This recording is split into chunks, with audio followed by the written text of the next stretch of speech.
तो गाइस अगर आपके पास में बजट बहुत ही ज्यादा कम है और अगर आप कम से कम डाउन पेमेंट करके new Maruti Swift Alexa variant लेने की सोच रहे हो तो गाइस आप इस वीडियो को पूरा लास्ट तक देखिए। तो गाइस इस वीडियो में बात करने वाले हैं इसका एक्स-शोरूम प्राइस के बारे में, इसका ऑन रोड प्राइस के बारे में, इसके मिनिमम से मिनिमम डाउन पेमेंट्स के बारे में और इसके मंथली ईएमआईस के बारे में, और सबसे बड़ी बात यह गाड़ी लेने के लिए आपकी मंथली इनकम कितनी होनी चाहिए इस बारे में बात करने वाला हूँ।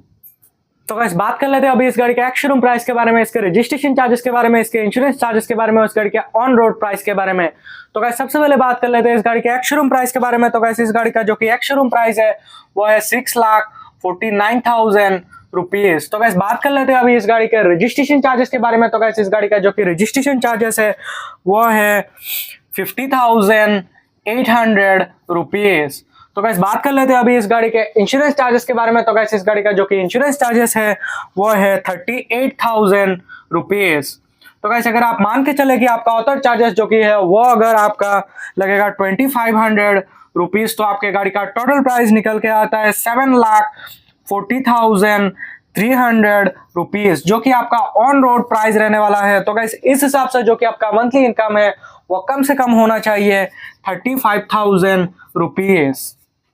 तो गाइस अगर आपका मंथली इनकम जो कि है वो अगर 35,000 रुपीज है तो गाइस आप इसमें से सेविंग्स करेंगे 15,000 रुपीज का और बाकी के आपका अदर एक्सपेंस में जाएगा 20,000 रुपीज। तो गाइस आप ये जो 15,000 रुपीज करके सेविंग्स कर रहे हैं डाउन पेमेंट करने के लिए, बाद में आप इससे ईएमआई भी दे सकते हैं।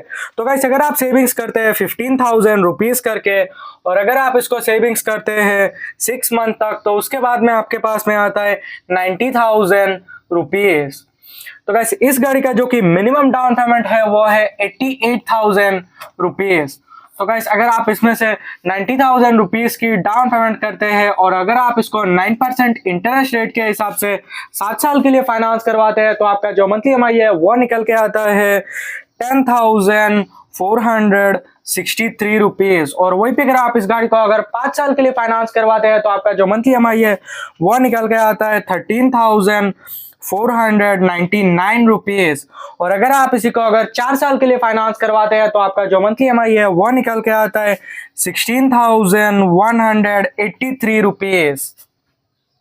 तो गाइस बात कर लेते हैं अभी नेक्स्ट डाउन पेमेंट के बारे में। तो गाइस नेक्स्ट डाउन पेमेंट जो कि है वो है 1,50,000 रुपीज की। तो गाइस अगर आप इसमें 1,50,000 रुपीज की डाउन पेमेंट करते हैं और 9% इंटरेस्ट रेट के हिसाब से अगर आप इसको 7 साल के लिए फाइनेंस करवाते हैं तो आपका जो मंथली ईएमआई है वो निकल के आता है 9,497 रुपीज। और वही पे अगर आप इस गाड़ी को अगर 5 साल के लिए फाइनेंस करवाते हैं तो आपका जो मंथली ईएमआई है वो निकल के आता है 12,254 रुपीज। और अगर आप इसी को अगर 4 साल के लिए फाइनेंस करवाते हैं तो आपका जो मंथली ईएमआई है वो निकल के आता है 14,690 रुपीज। तो गाइस अगर आप अपने बजट को थोड़ा सा और पुश कर सकते हैं तो गाइस आप डाउन पेमेंट कर सकते हैं 2,50,000 रुपीज की। तो गाइस अगर आप इसमें 2,50,000 रुपीज की डाउन पेमेंट करते हैं और 9% इंटरेस्ट रेट के हिसाब से अगर आप इसको 7 साल के लिए फाइनेंस करवाते हैं तो आपका जो मंथली ईएमआई है वो निकल के आता है 7,888 रुपीज। और वही पे अगर आप इस गाड़ी को अगर 5 साल के लिए फाइनेंस करवाते हैं तो आपका जो मंथली ईएमआई है वो निकल के आता है 10,178 रुपीज। और अगर आप इसी को अगर 4 साल के लिए फाइनेंस करवाते हैं तो आपका जो मंथली ईएमआई है वो निकल के आता है 12,201 रुपीज। अगर आपके पास में बजट हाई है तो गाइस आप डाउन पेमेंट कर सकते हैं 3,50,000 रुपीज की। तो गाइस अगर आप इसमें 3,50,000 रुपीज की डाउन पेमेंट करते हैं और अगर आप इसको 9% इंटरेस्ट रेट के हिसाब से 7 साल के लिए फाइनेंस करवाते हैं तो आपका जो मंथली ईएमआई है वो निकल के आता है 6,280 रुपीज। और वही पे अगर आप इस गाड़ी को अगर 5 साल के लिए फाइनेंस करवाते हैं तो आपका जो मंथली ईएमआई है वो निकल के आता है 8,102 रुपीज। और अगर आप इसी को अगर 4 साल के लिए फाइनेंस करवाते हैं तो आपका जो मंथली ईएमआई है वो निकल के आता है 9,713 रुपीज। तो गाइस अगर आपके पास में बजट बहुत ज्यादा हाई है तो गाइस आप डाउन पेमेंट कर सकते हैं 4,50,000 रुपीज की।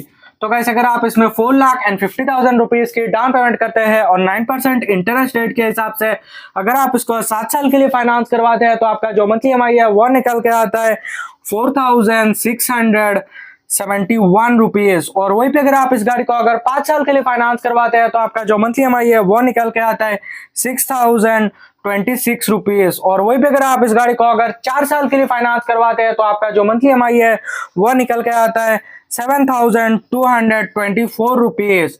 तो गाइस मैंने भी जितने भी प्राइस बताए वो आपको हर एक स्टेट और हर एक सिटी में थोड़ा बहुत डिफरेंस देखने को मिल सकता है। और ये जो मैंने प्राइस बताया वो आसाम स्टेट का है। तो गाइस अगर आपको ये वीडियो पसंद आया तो वीडियो को लाइक करना और चैनल को सब्सक्राइब करके जाना।